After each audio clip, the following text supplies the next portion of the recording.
Andrew? Honey, what are you doing in my bed? My pants, I can't.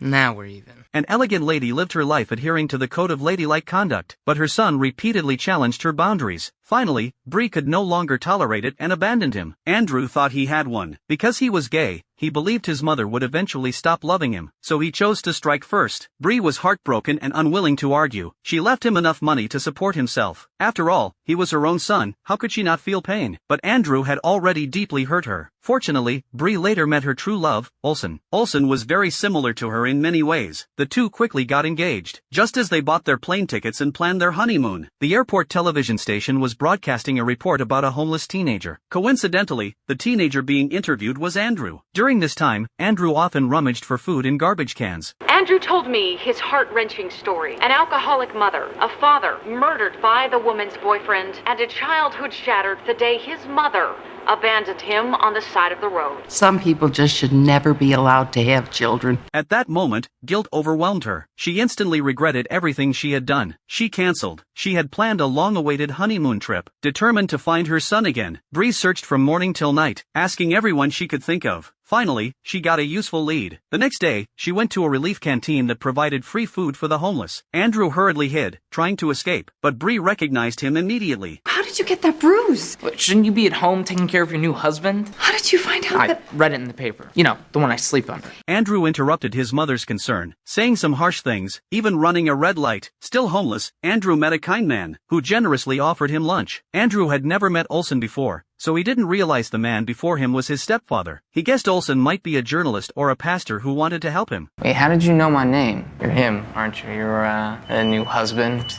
Orson. Oh, I wouldn't talk to her. What makes her think I'll listen to you? Mother doesn't know I'm here. Olsen successfully lowered Andrew's guard. He gently inquired about Andrew's living conditions. Andrew appeared indifferent on the surface, but in reality, he was moved by Olsen. Ultimately, Olsen didn't force him to stay. As an outsider, he sincerely talked about Bree's feelings, and then told him that someone was waiting for him at home. Thanks for lunch. Change your mind, you know where to find us. Shortly after leaving, Andrew chose to go home alone.